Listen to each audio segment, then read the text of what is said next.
Let's begin with the Jetsons fallacy. So some of you may remember the cartoon, The Jetsons, and of course, all of you know about the film Star Wars. In both those cases, notice that the world is depicted as having highly advanced artificial intelligences, but the humans themselves are unenhanced. Well, the historian Michael Bess says that this is a Jetsons fallacy. It's a situation in which we assume that AI is capable of changing the world and forget that, in fact, artificial intelligence could be capable of changing the human mind. AI may go inside the head. And that's what I'd like to talk about today. The evolution of the human brain was constrained by metabolic and environmental demands, but AI-based brain enhancement technology could augment intelligence in a way that is far faster than biological evolution.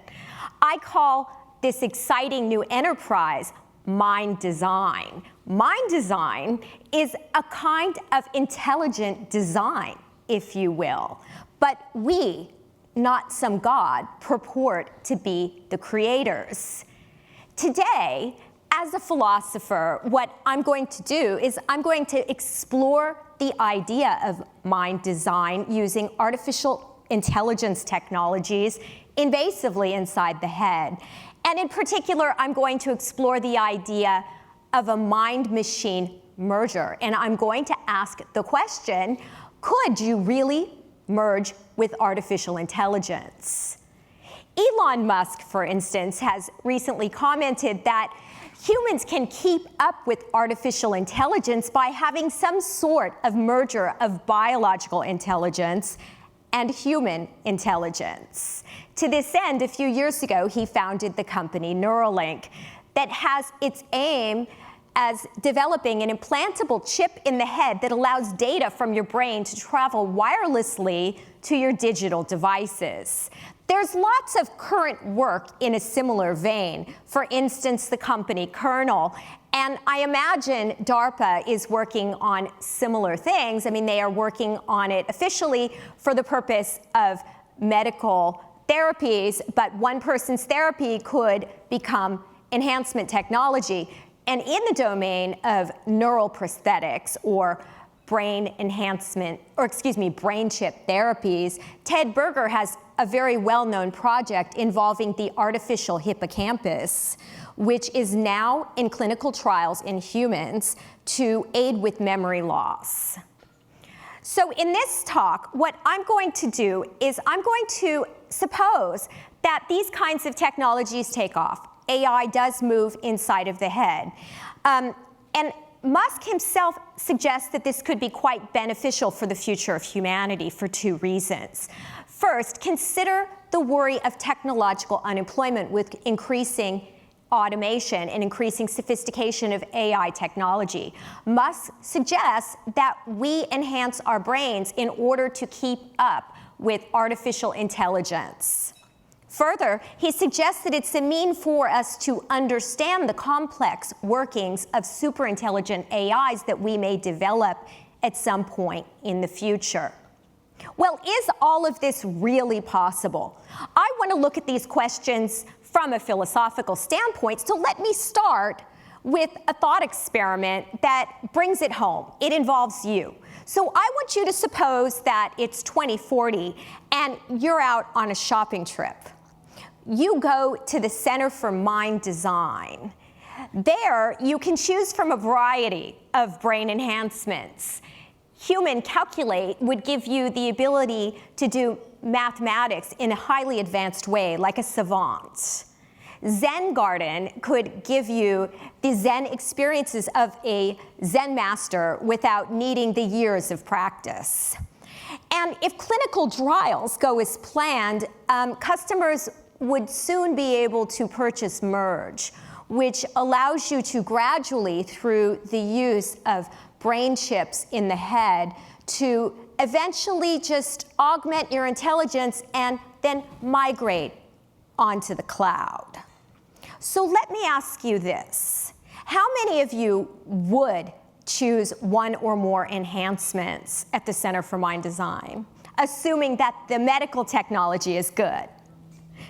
Yeah, I mean, who doesn't want to be more efficient, right? Be smarter, keep up with superintelligence, perhaps one day, stay employed.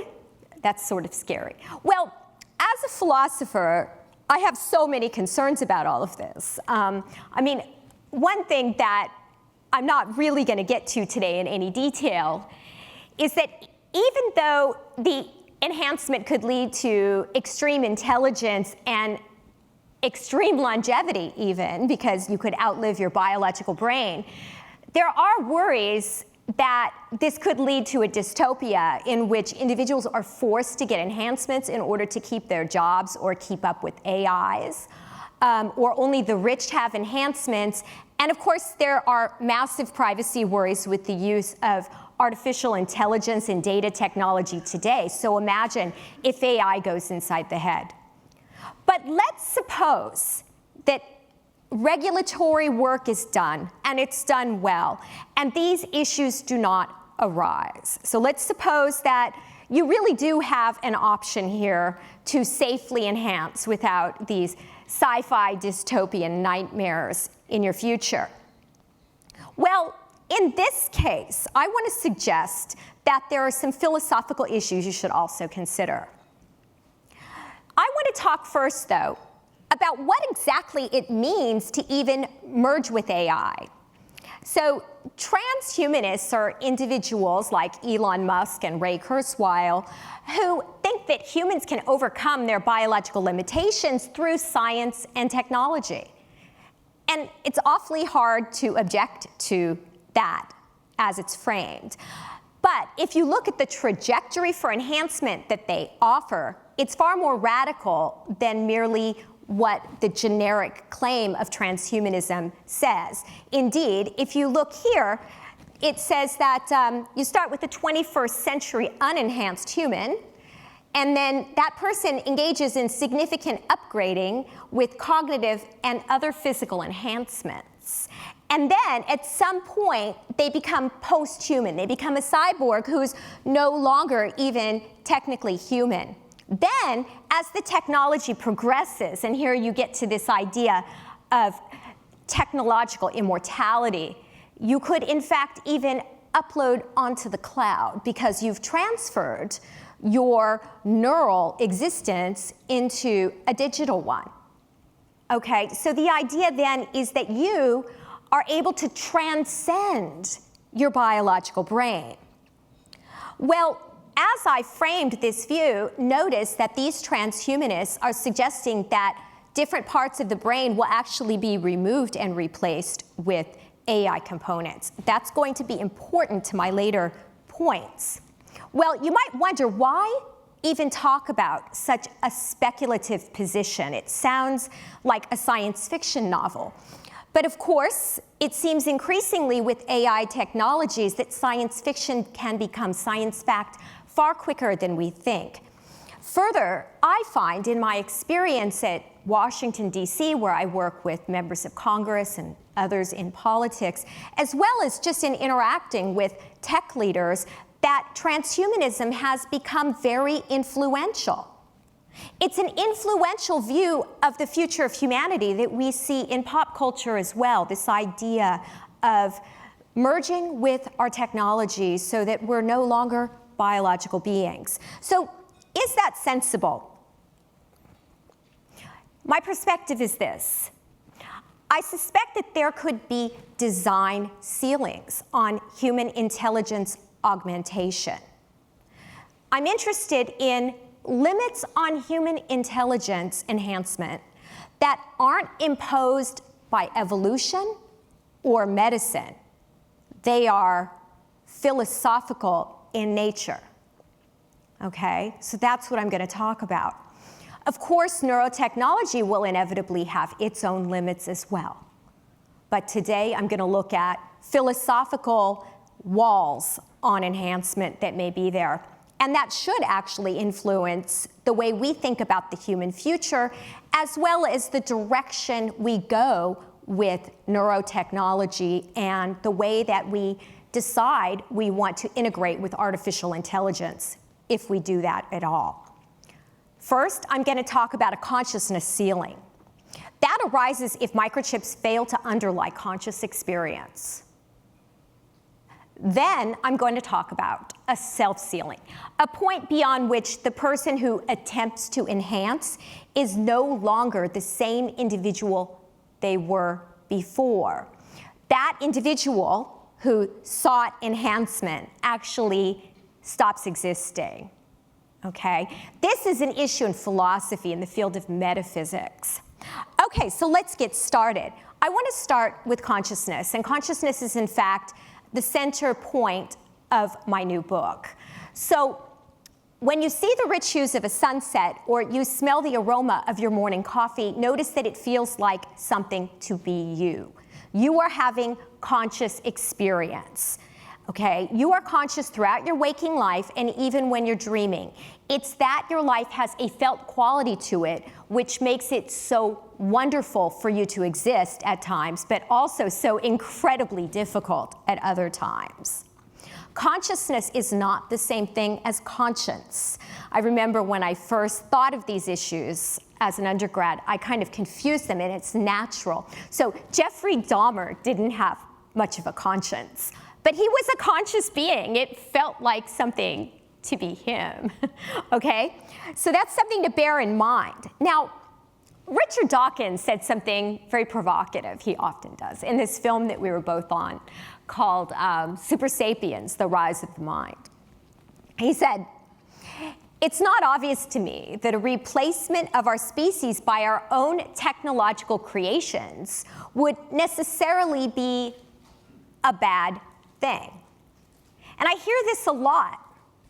I mean, you know, maybe they'll be better than us in a variety of ways, we might think. But just note something. If non-conscious artificial intelligences supplant us, it won't feel like anything to be them, right? If they supplant all biological intelligences on Earth, that would actually be a nightmare, right? AI would hardly be promoting human flourishing. Instead, it would lead to the end of consciousness on Earth. So I think it's important that we figure out whether AI can be conscious, and the first half of my book it tries to do that. I won't say I definitively proved anything, but what I did do was take a wait-and-see approach and argue that the situation is far more nuanced than the techno-optimists like Elon Musk and Ray Kurzweil argue. Okay, so I want to now mention the consciousness ceiling and then move to the self-sealing. So what if you buy Merge? Remember, at the Center for Mind Design, when you had a choice of different enhancements, the last one was the radical one, Merge, in which you gradually uploaded your existence to the cloud. Notice that if artificial intelligence isn't conscious, then merging with AI would be a terrible idea, wouldn't it? Because you would lose consciousness. So if microchips turn out to be the wrong stuff for consciousness, then a mind-machine merger can't happen, okay? And also, the robots around us, no matter how human-like they look or behave, it won't feel like anything to be them. There would be a wall on human enhancement, you see? Now, there is an important reply to this. Much of what the brain engages in is actually non-conscious computation. Only a small amount of our mental activities are actually conscious at any given time. So you might say, well, we could use artificial intelligence technologies to enhance the parts of the brain in which we don't have any activity that's conscious. So it's just that small part of the brain that underlies conscious experience that is off limits. Well, here's the problem. Both working memory and attention turn out to be key mental functions to our capacity to integrate information. But they're notoriously slow. There are attentional bottlenecks, and it's very difficult for us to even remember phone numbers. So the problem is that those mental faculties are implicated in current research as being part of the neural basis of consciousness. So if it turns out that microchips are the wrong stuff for consciousness, it will be difficult to enhance those parts of the brain through artificial intelligence. We should look to biological enhancements if we choose to enhance. But in that case, that consciousness ceiling emerges, you see? So enhancement could hit a wall, and it hits its wall because of an issue which is deeply philosophical, the nature of consciousness. Okay, now what I want to do is I want to turn to the second design ceiling or wall on human intelligence augmentation that may or may not exist. Okay, suppose for the sake of discussion that the consciousness ceiling does not arise.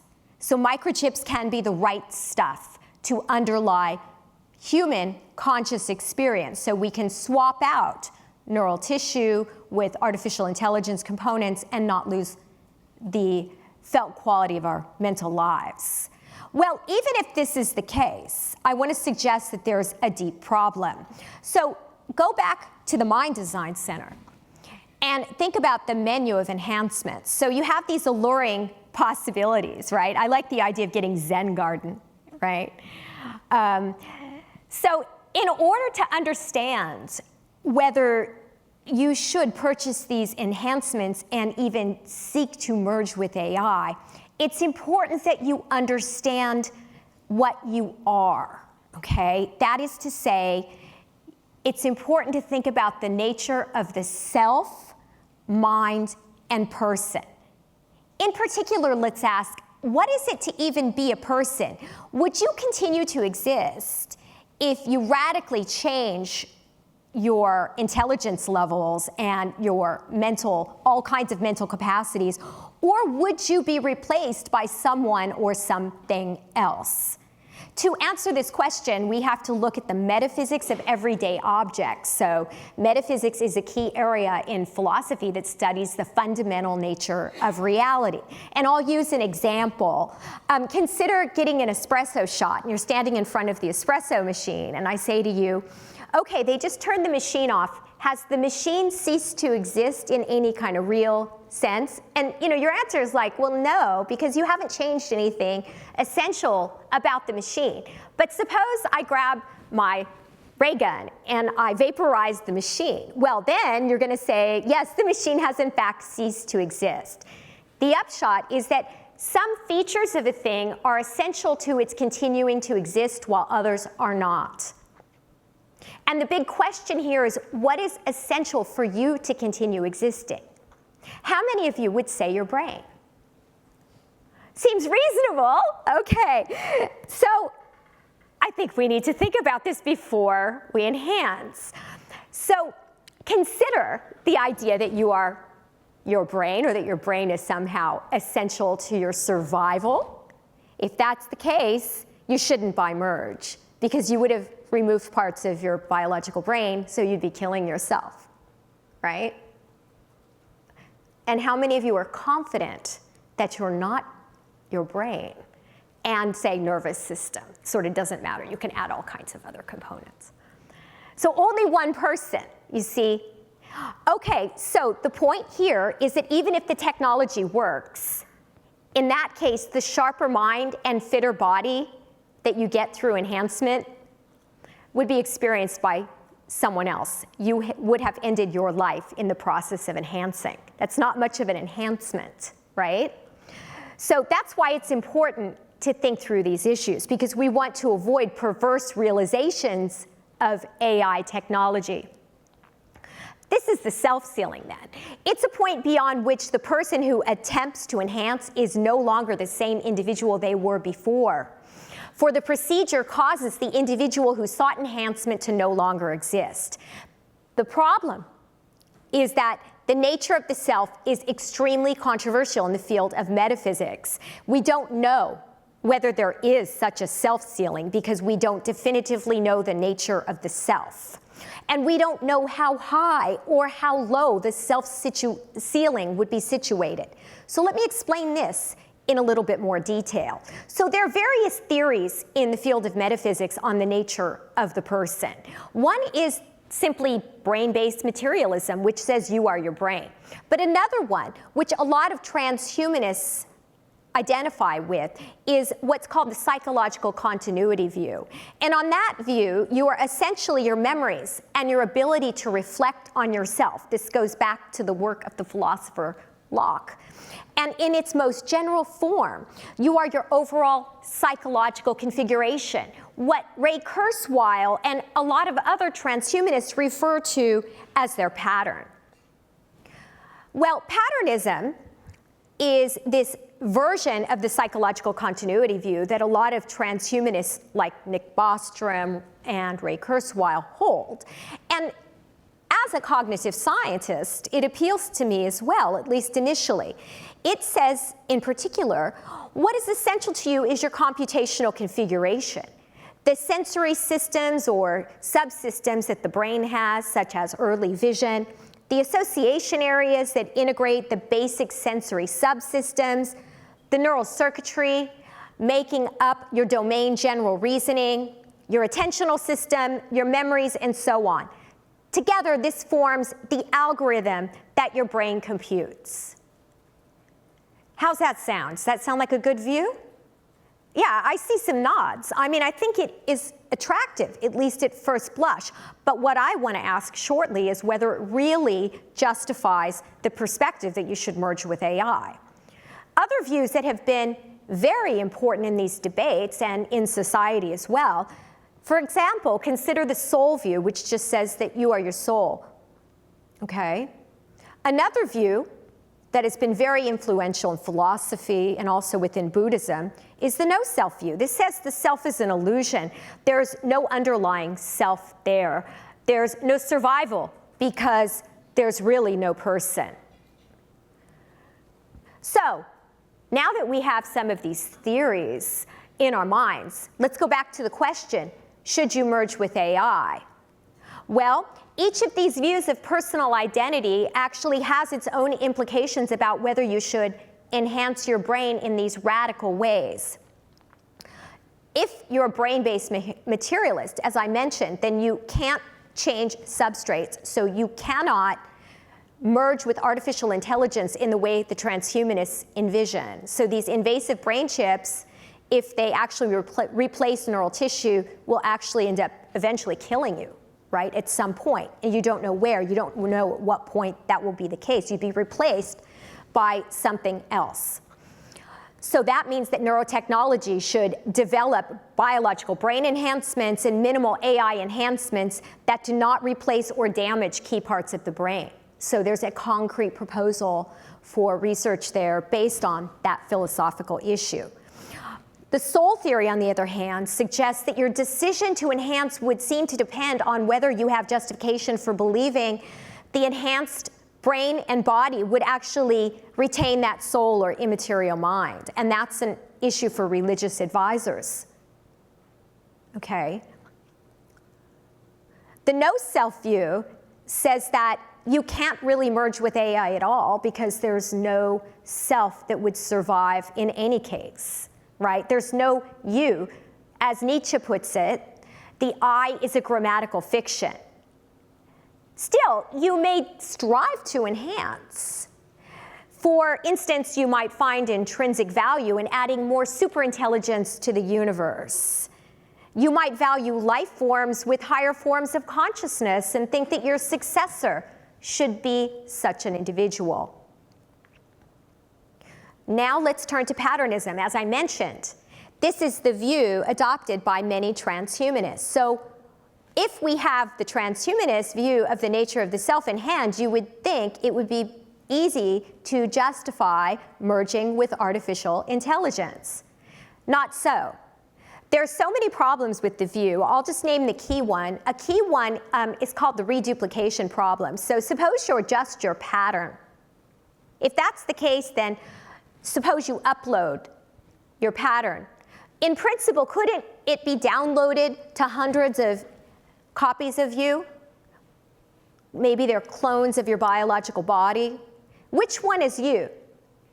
right? Are all of them you? I mean, if you're asking questions about your own survival, these are life and death issues, right? It may be fun to adopt a certain perspective on things when you're talking to your friends, but would you bet your life that you could really be located in, say, 100 different spots? That's called the reduplication problem. Your pattern then isn't sufficient for identity over time. But there's a retort, and that is to say that an individual is the same person over time, not just when they have the same pattern, but also when there's a sort of space-time worm that connects them over time. So as you move throughout your life over time, you trace out a kind of trajectory through time-space, right? And so physicists talk about your life as being a sort of worm in space-time. You move over time through space. No breaks are allowed on that view, okay? So if the psychological continuity view modifies their position, saying this, that you're not just your pattern, but you're the worm you carve out through space-time, you can't survive uploading because your worm would be broken, right?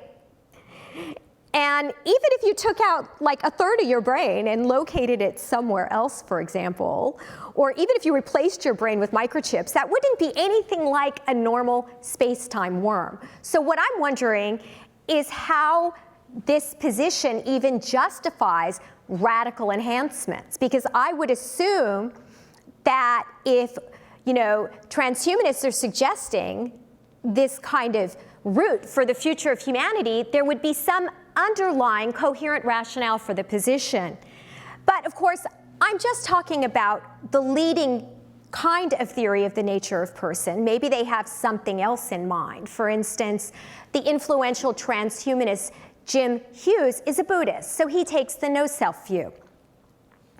Okay, now there is a retort to this, and it is that someone could in fact still merge with artificial intelligence through a series of gradual but cumulatively significant enhancements that add AI-based components inside the head, slowly replacing neural tissue. So this is a slow kind of alteration. This wouldn't be uploading because one's thinking would still be in the head, but the series still amounts to a transfer of your mental life over to another substrate. So then, in a sense, you're still merging with AI. Well, I've already said it's a little weird on the space-time worm front, but let's put that issue aside. I think there are also some other problems here. The problem is this: where does the pattern continue, and when does it end? For instance, suppose you lose all of the memories of your past. Are you the same person you were before? Or have you started to become a different person entirely? And how would you find out whether you're truly someone who has survived, right? Maybe deleting a few bad chess playing habits through some of these brain enhancement technologies will turn out to be kosher. It will turn out to be a continuation of your pattern. But what about a serious mind sculpting endeavor, like the kind of enhancements I raised at the beginning of this talk, the kind of enhancements like Zen Garden or Merge? Where is the self-sealing? How do we know where it starts and what instances of a pattern are still instances of you? That's the question. If the self is just the mind, if the self is just the brain, you've died at some point. Okay? So you have to know the answer to this before you embark upon radical enhancement. Okay, so some upshots. From today, I'm leaving you with some known unknowns, if you will. We don't know if there are self and consciousness sealings. If there are, you can't merge with AI. And all the money that's being spent on these sorts of technologies to go inside the head had better keep these issues in mind. People, though, who have the option for these enhancements, say 40 years from now, may just ignore these warnings if the technology does get developed, because they might not like philosophy, or they might feel secure that they have an answer to the question, what is the nature of the person? But they could be wrong, right? And if that's the case, then they will have paid money to end their own existence, right? Now let's go back to Musk's twin goals. He suggested that we should merge with AI to alleviate technological unemployment that's anticipated to happen in the future due to artificial intelligence technologies, and to keep up with the complex computations of superintelligent AI. Well, some of the humans who ignored the philosophical warnings may still be able to play this role, right? But it's still not a way that AI is promoting human flourishing. In fact, the thing to do in this situation is to make sure that the public understands the risks, which leads me to some more suggestions. But first, before I sum up with suggestions, I want to mention the cosmic import of these issues, because as the NASA chair, my job is to think about our place in the larger universe of intelligent systems, should other intelligences exist. And so there are all these exoplanets, and they're said to be potentially habitable. Maybe they're inhabited. And maybe there's intelligent life, and it survives its technological maturity. And maybe other worlds are developing their own AI technologies. If so, the issues I've raised today do not just arise for Earth. Issues about the future of intelligence, whether these future beings would be conscious or not, it impacts the understanding we have of the evolution of intelligent life throughout the universe. So again, these issues are crucial.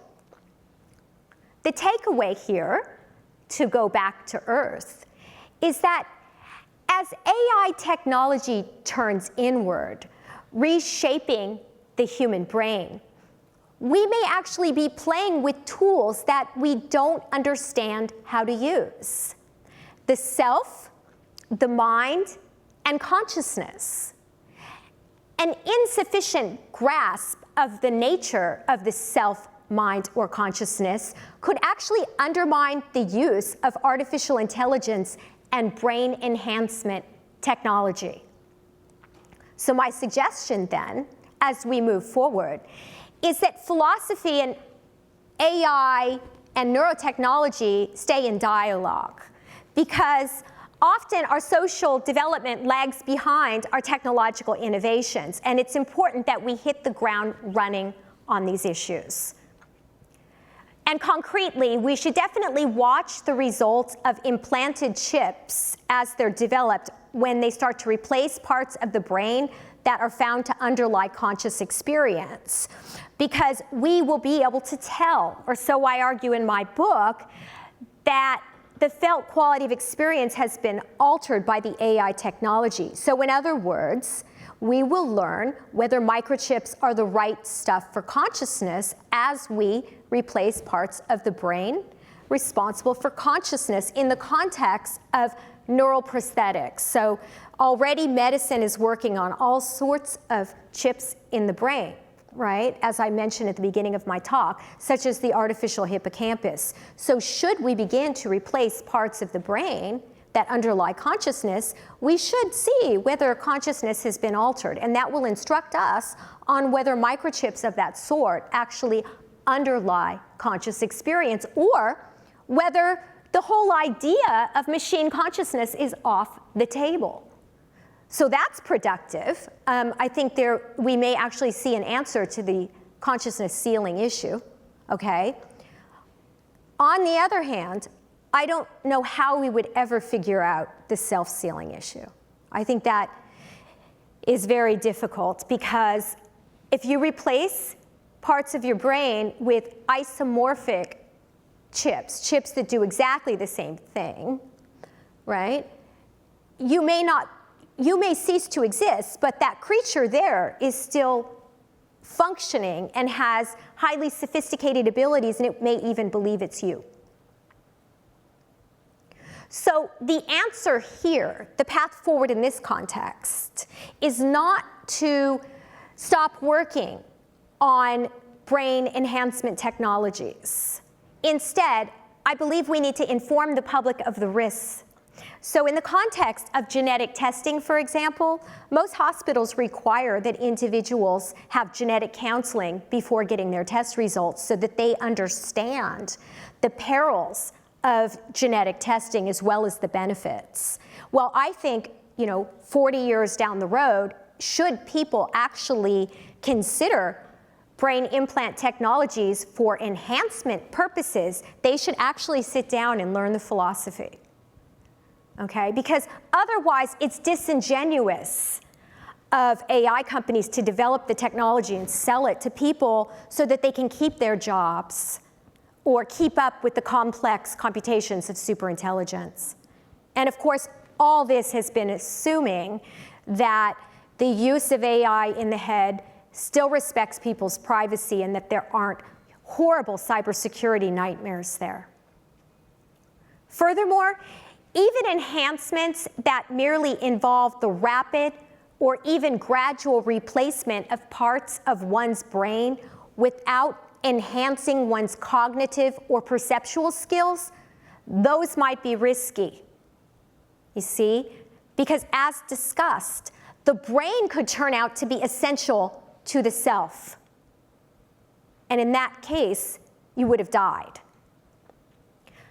So a path forward is to perhaps seek instead a limited integration with AI, if you're concerned about these issues, through the use of external devices such as wearables or implants that don't remove existing brain tissue.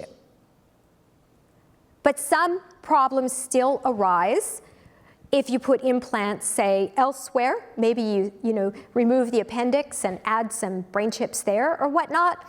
If you radically alter your pattern, and patternism is right, you could still cease to exist.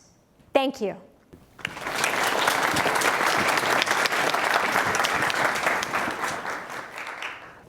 With all the conclusions about in the situations where we consider the brain to be dead or ourselves to be dead, why not looking at it as instead of being dead, we just evolved? Like, I'm not myself. I'm not the same self with yesterday's myself. I changed a little bit. Yeah, that's a really good question. I mean, I think the real issue here is if you take a picture of yourself from kindergarten or first grade, and you actually are told that that person would cease to exist, the person in the picture who's you, as opposed to the rest of the class, you would probably worry that you now would not exist anymore, right?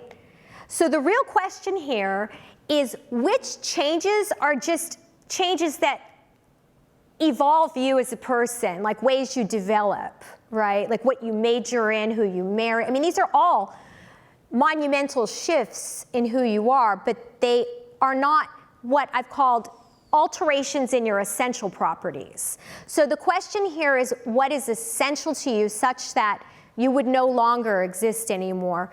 And I went through several answers. I mean, one is your brain, one is your soul, one is this idea that there's some sort of psychological continuity, right? And another very important one is that there is no self, so this whole thing is just, looking for something that's not there. So I do think we have to engage with these issues, right? And try to figure out which are the scary things that we shouldn't change if we care about survival. Is there any thinking on the development of these brain chips for animals? Because for a lot of cases in an animal, you may or may not care about its stream of consciousness if it's the same self, but there still might be some advantages to, like make a cow smarter to lead the herd somewhere. And even in this case, if it's a different cow, you don't really care. Interesting. So the science fiction writer David Brin, I don't know how many of you read science fiction, but he writes about uplifting animals, right? Like uplifting their intelligences. So, I mean, I don't, I'm a big animal rights person, so I don't like the idea of animals being experimented on at all. And I think, I don't know of anyone doing it to change animal cognition so much as experiment on what would happen with human cognition. So like Ted Berger, before he put the artificial hippocampus in, human experiments, he used it in the context of great apes. Okay. Yeah, it just seems that like one of the conclusions seems like if it kills yourself, it might be impossible to know if that happens, but if that does happen, you seem to be suggesting that like that puts an end to this kind of development. Whereas it seems like the natural progression is like, okay, if it does kill yourself, you still have this other alternative within animals, or like, who knows what else. Yeah, so I just don't think that there would be much of an incentive to develop it in non-human animals if you couldn't use that kind of technology in the human brain, right? From a medical perspective. I mean maybe from a medical perspective, but from an economical standpoint, sure. Like have a smarter dog or something? Or cows or, like there's a lot of like, then you don't have to have people work if you have a cow that can do everything like. Oh, I see. So in other words, animal control, like from an agricultural, scary. Yeah, no, I mean, that's a really good point. I see what you're saying now. I hope that if it is done, it's done humanely. When you look at the history of factory farming and, in this country, it hasn't been extremely humane as a practice. I can imagine that if we did all this testing on animals and we still didn't know whether or not it kills the self of the animal, but they seem to have some, they're now an enhanced animal in some way. I can imagine a dystopian future in which that kind of technology is used on humans who have committed crimes and things like that, where, society no longer cares if this person continues to exist kind of as their self, but they may be more useful to society being an enhanced human who may not even... Well, I think there's a problem that might emerge in authoritarian dictatorships, right? I mean, look at what happens to prisoners in China. Their organs can be harvested. And so I think if there's the possibility of creating super soldiers, and these decisions are in the hands of authoritarian dictatorships, or individuals who are smart, super smart, we absolutely have human rights worries. And so, my job is to raise the philosophical issues, which I think are actually relevant even in countries that are democratic, because they involve misunderstandings of the underlying philosophical issues, right? But yeah, AI technology, as you all know, in the hands of an authoritarian dictatorship can involve all kinds of terrible practices. Yeah. So since I already have the mic, Yeah. kind of an unrelated question that I have for you is, so this point of view that Musk seems to have that, as AI systems continue to get better and better, humans may need or want to keep up with them in some way. Like in my personal opinion, it seems like it's coming from a bad place, right? Like in the 60s, Doug Engelbart and other people like that imagined these kind of symbiotic relationships between humans and machines, where you end up being an augmented human, where you're not really replacing anything in your brain. Maybe you're wearing a device or whatever, where, the fact that you're wearing a device like that, you can now do things that you wouldn't otherwise be able to do. And so, like, in my opinion, I think that future would be a nicer one to live in than a future in which people are kind of messing around with their, innards. Or so I was wondering if you had thoughts on that. Yeah. I mean, I think wearables, are under development. As you know, Facebook just bought Control Labs, for instance, and that is one path to integration with AI. I still think that there are privacy issues, right? I mean, Facebook's already been, selling our data all over the place and not telling us transparently. So, if AI is something we wear and that data is just collected and gathered, I mean, let's hope that AI regulations improve so that people like you can do your job without worrying about these, awful uses of the technology. You want AI for human flourishing. That's what we all want. So I think there are some concerns. But yes, that's a path in which there wouldn't be these radical worries about personal identity, right? On the other hand, I didn't mean to sound totally anti-invasive brain enhancement. I mean, it could be, for instance, that technology is capable of enhancing the brain in all sorts of ways, like through the use of biological enhancements. So, what if nanobots are capable of helping us, think better and our brains live longer? I mean, I'm very transhumanist in a certain way. Like the generic statement of transhumanism that we should use science and technology to improve our lives is something that I think a lot of us agree with. I mean, we absolutely should pursue it. But, my claim today was the invasive uses of neurotechnology.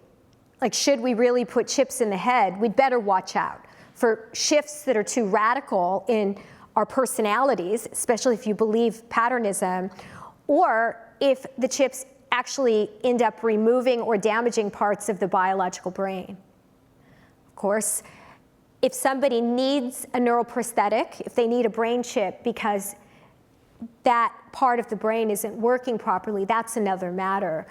I'm very excited, for instance, about the developments over at Neuralink to help individuals who need to communicate with digital technology who are locked in, right? And so I'm not arguing against that at all. Building on top of the last question, or the last question you had. So in my personal opinion, there is no way that we can stop this. So the whole AI development is like unstoppable. And also as human beings, how we evolve and be here, in the first place, we have some genes from bacteria that just got into us and became part of us. And also along with our evolution, there were other cousins of human beings. And some of them just extinguished, and some of them were killed off by our ancestors. So my point is that if we do not do this AI stuff, some other people will kind of evolve into the AI age, right? So my question is this: if that happens, what are we going to do about it? Great. It's funny because my daughter, Allie, who's in the audience, she and I were just talking about this when we were driving the other day. I think that's a wonderful point to raise because I think the idea that something's inevitable is often raised in the context of AI developments. And especially if you think that some other country with less of a concern for human rights might develop it, right? And it kind of implicitly causes us to think we have an AI arms race on our hands. And what if the next domain that involves, a so-called arms race or a race for supremacy is actually us? That is, what if the brain becomes an economic commodity or something that we feel needs to be enhanced so that we can maintain parity with another country? So I think the important thing here is public education and AI regulation, right? Like I said, I don't think someone will want to enhance their brain in radical ways if they believe they're not going to survive, because most people who sign up for enhancements are doing it because they think that it constitutes survival. There are other ways that we could have a society that keeps up technologically. We don't need to throw people under the bus and have a perverse realization of AI technology. So I began the talk by talking about the nature of conscious experience. And what we really want to do is we want to maximize conscious experience. That is, we want to ensure the flourishing of conscious beings. And to do that, we need to understand whether microchips even are capable of underlying conscious experience, right? And we also want to make sure that the individual who is considering an enhancement will continue to exist, right? So I think there probably are ways that we as a society can productively move forward and use AI for human flourishing, but we just have to bear in mind these philosophical debates. A couple of weeks ago, we had Sean Carroll as a guest who talked about quantum worlds and many worlds theory, in which case we're not talking about a worm going through space-time, but different branches. So my question is, in this case, if we merge with AI, do you think it would kill a branch? Would it add one? Or how does it work with consciousness? Oh, that's so cool. That's so cool. I don't think, well, first of all, don't get me started on the many worlds interpretation, because, you know, I think that whole thing is rubbish, to be honest, that interpretation of quantum mechanics. But I don't think in any world, you know, where you, like, you know, split, would you survive if it's the case that, you know, you are your brain. If you are your brain, you cease to exist, right? Unless there's a world where you didn't enhance, you know? And there, this gets into philosophy, because in some other universe, these, you know, these parallel universes, that creature may be your doppelganger, but it's not really you, right? I mean, it's somebody who resembles you in all sorts of ways, but you've died in your timeline. This does sound a lot like, what's that film, 12 Monkeys, right? Yeah, but I love the physics stuff, and I know Sean's work. That's great that you had him here. Yeah, because I'm all over the emergent space-time issue. Super cool, but yeah, many worlds. Have you thought of these philosophical questions you propose in the context of drugs? Because it seems to me that all of these questions can be applied to drugs. You know, these are substances that alter the chemical structure of the brain. So you could say that if for those who believe that they're a brain, you could say that drugs, if they alter the brain, then Yes. kill them. Yeah, I think people grapple with these sorts of It issues. applies the same way. Yeah, yeah. People grapple with these already, these issues. I mean, they grapple with them in the context of taking, say, psychiatric medication that they feel changes them drastically. So if they're already grappling with these issues in the context of something that may seem somewhat moderate and everyday, like taking, you know, psychiatric medication, can you imagine what it would be like to walk into a mind design center and change all sorts of cognitive abilities? This would be potentially life-changing, right? And life-changing in a way that isn't just like life-changing when you start college, it's like life-ending, you see. So you seem to have a little bit of a negative preconception about the pattern, continuity, train of consciousness kind of thing. So doing like a full brain replacement or an upload is one of those things that, since we can't observe the self and there's no way of proving that the self exists after this kind of operation, that we immediately, should we never pursue that train of thought? Is that something that's just completely off limits in your mind?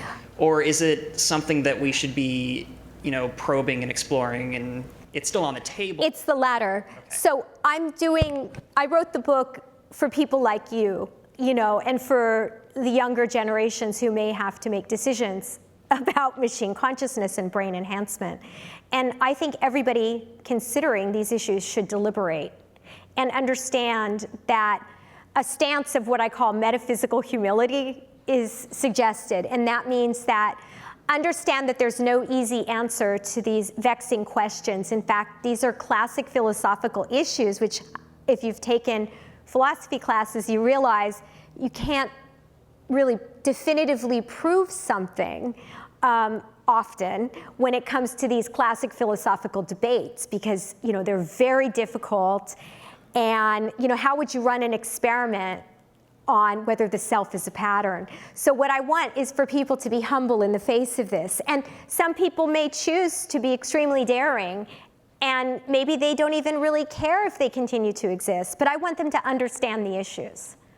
If you can reduce the philosophical problem to the question of whether you'd be killing yourself or not, then I'd say there might be an argument that in countries where euthanasia was already legal, like people have already done the philosophical work to decide that it's okay to upload themselves. Have you thought about it, euthanasia? That's really interesting. I mean, I think there's some issues there that are similar because it's about, the right to die, right? And so somebody who believes that they may not continue to exist, but say values superintelligence or something, I mean, maybe they're done with their time. I mean, suppose we are able to live very, very long lives, 300 years, and we have end-of-life parties, and we decide that we're going to morph into something else, and we find that spiritually important for us. That's great. I mean, I'm pro-choice in these ways, but I think that public engagement with these issues is key so that people can deliberate with the philosophical issues in mind. Thank you.